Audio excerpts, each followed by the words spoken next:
Yeah, sorry, this is bad. This is bad content. I've been unofficially kicked off the Rocket League team Oh no! Oh, until I can get that's my internet back on par. And I killed the dwarf. oh, that guy. Yeah, the guy that totally looks like a dwarf. he totally looks like a He's dwarf. He's got a huge beard and he's look. He's very stocky. don't So if you actually feel- defend it. Oh, I'll defend it. He's totally a dwarf. He's not a dwarf.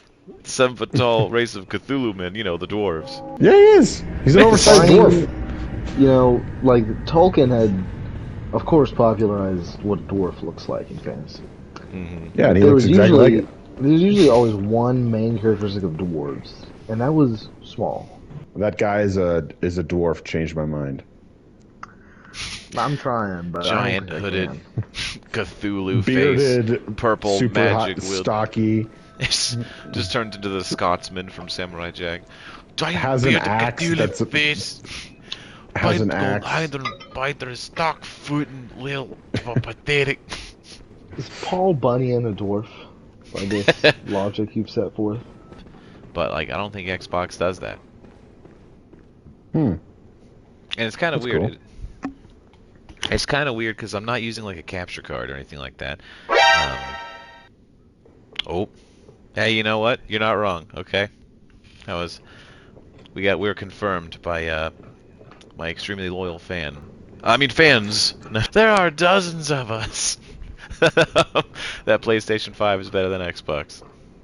I am severely happy with it. I will say, there are so many things that I think it just does so well. There are a couple things that like annoy me about it, but like they are outweighed by all the cool little bits. Did you stream the Elden Ring, your Elden Ring stuff? No. So not the one where they actually were able to play, you know? No, not the one where you could play and were like attempting boss fights and etc. You know, playing a game. Instead, I have elected to sit here and do this for some reason. It's a real person. Oh, they're asking what my build is. Not working. That's what my build is. We got Ludwig's Holy Blade, of course. You know, you got plus 10 because what do you get? Don't come to my game without a plus 10 weapon. That's all I'm saying. And you know, it's pretty good. Got some blood gems going on, but my grievance comes with the scaling of arcane being A. Scales right down there, you know, arcane with an A.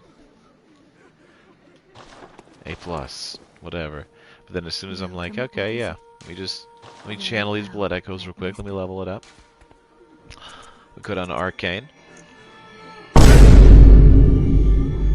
Nothing. Normalize! For the most part, once I started playing the DLC, I went to the Holy Moonlight Sword, and it does arcane damage. Pretty cool. Lots of stuff you can do with the bullets and things like that. You know what? Boom.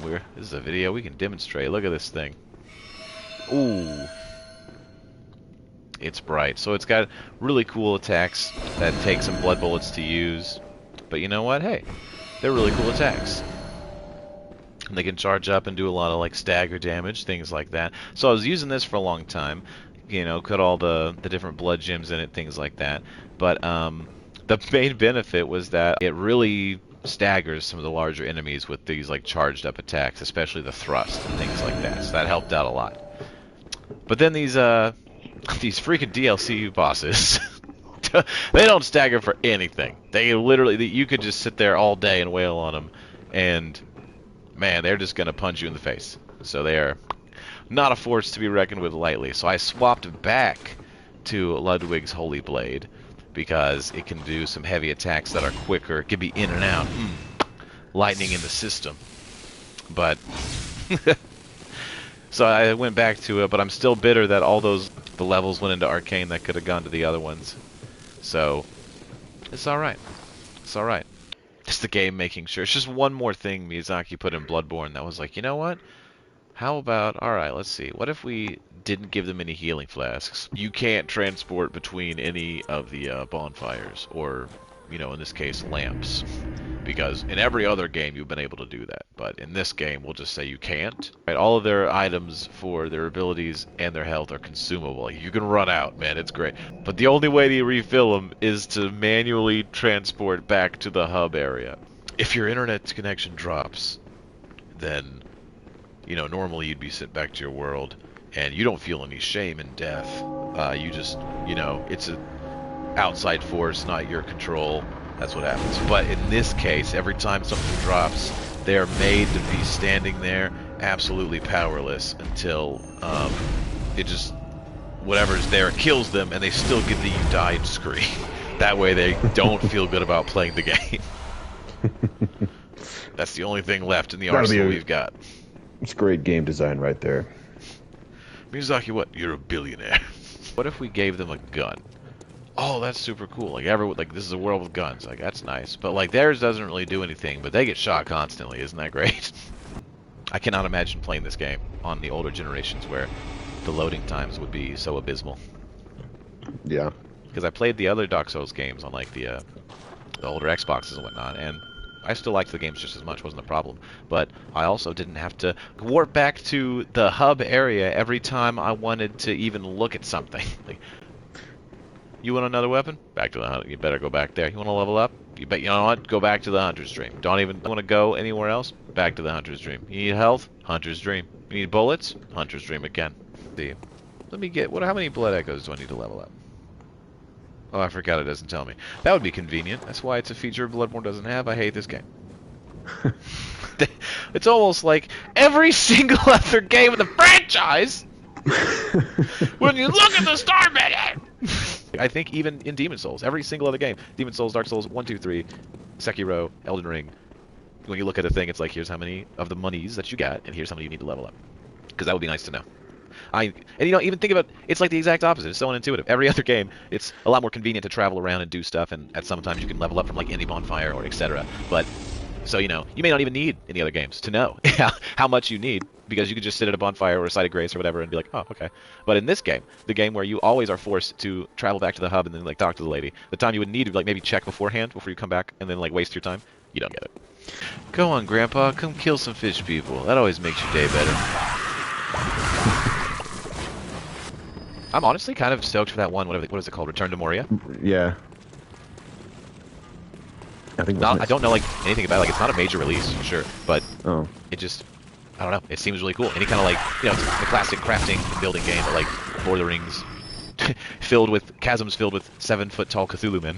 Cthulhu dwarves is what I get. The Cthulhu dwarves, the lesser known race of the dwarves. Well, let me just rest at this lamp so that I can go back and fight some fishmen. Oh wait, I can't. Let me travel back to the Hunter's Dream, even though I don't need to.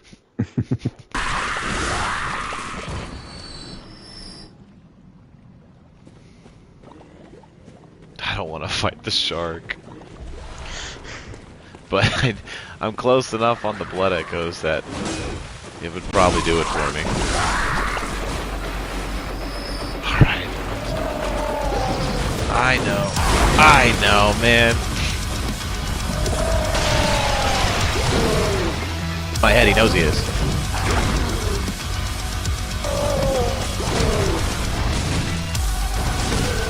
Almost done. Oh, just don't throw a tantrum. Oh no, please! He's vigor checking me.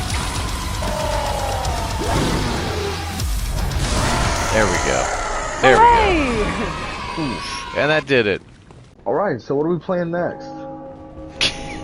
It sounds like you're not playing anything. Yeah, sorry, this is bad content.